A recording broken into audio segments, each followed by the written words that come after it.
In what has already become one of the most shocking moments in American political discourse this year, conservative activist and Turning Point USA co-founder Charlie Kirk tragically lost his life after being shot during a public event at Utah Valley University. This event has erupted into a pivotal moment, a hard spotlight cast on the escalation of political tensions, free speech, and the safety of public figures in America today. Today, we'll break down the unprecedented events that unfolded at the Utah campus, analyze the immediate national reaction, and look at the wider implications for both U.S. society and the global conversation about political violence. Charlie Kirk, well known for founding Turning Point USA and for championing youth activism, was attending the American Comeback Tour at Utah Valley University in Orem, Utah. The event was billed as a cornerstone for engaging young Americans in passionate debate, and Kirk's signature Prove Me Wrong session was meant to be an open forum for challenging his political and cultural views. But on this day, things took a devastating turn. Shortly after noon, during an outdoor session with a large crowd, a single gunshot rang out. In the midst of engaging with students, Kirk was struck by the bullet. Immediate confusion swept through the audience and security as law enforcement scrambled to evacuate buildings and secure the scene. Utah Valley University police responded within minutes, initiating a full-scale evacuation and going building to building to ensure everyone's safety. Initially, 2 individuals were taken into custody, but after investigation, authorities determined they were not connected to the shooting and released them. The hunt for the shooter is still ongoing, with a manhunt continuing through the evening. Local residents, students, and staff felt the ripples of fear across campus. For many, the chilling question lingered. How did this happen at a place meant for peaceful debate? Within hours, the nation's highest officials weighed in. Former President Donald Trump posted a heartfelt message stating, "The great and even legendary Charlie Kirk is dead. No one understood or had the heart of the youth in the United States of America better than Charlie. He was loved and admired by all, especially me, and now he is no longer with us. Melania and my sympathies go out to his beautiful wife, Erica, and family. Charlie, we love you." Both sides of the political aisle, Democrats and Republicans, swiftly condemned the attack.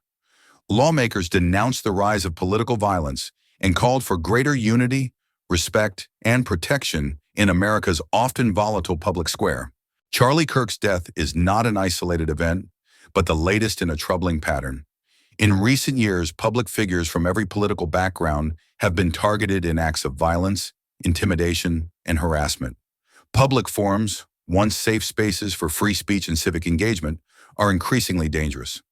Questions swirl about how American society reached this point. Is the heated polarization fueling such attacks? What role does media coverage play in amplifying tensions? Are social media platforms contributing to hostile environments? And how can security at public events be improved for everyone? Turning Point USA, under Kirk's leadership, has been both lauded and criticized. The organization's core mission was to energize young Americans, defend free speech, and challenge what Kirk called the censorship of conservative views on college campuses. Supporters say Kirk inspired a new generation to participate in democracy. Detractors argue TPUSA's rallies sometimes stoke division or platform conspiracy theories. Whatever the opinion, Kirk's role in steering national youth engagement was undeniable. Several witnesses to the Utah event described the chaos and fear after the gunshot. Students, particularly those participating in the debate with Kirk, were shocked by the sudden violence. Many shared messages of support and calls for unity on social media, emphasizing the critical need for civility in civic engagement, even with strong disagreements. As the investigation unfolds, Utah Valley students continue to grapple with trauma, uncertainty, and questions about healing after tragedy. Political violence is not unique to the United States. Similar incidents in Europe, Latin America, and Asia have also sparked global conversations about the state of democracy, the importance of free speech, and how leaders and ordinary citizens can be protected. What lessons can nations learn from America's current crisis? How can democratic institutions build resilience against violence? The eyes of the world are on the U.S., watching how it responds. not just in policing, but in dialogue, healing, and reform. As investigations continue and memorials begin, the death of Charlie Kirk forces a hard reevaluation of political discourse in America. Will this tragedy become a turning point that reinvigorates discussion around tolerance, safety, and respect in politics? Or will it deepen the divides that have come to characterize the modern age?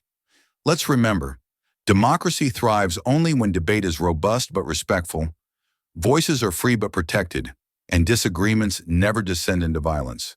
That's it for this special update. Subscribe for more analysis and ground-level reporting on world events, global geopolitics, and current affairs. Drop your thoughts in the comments. What steps should America take next?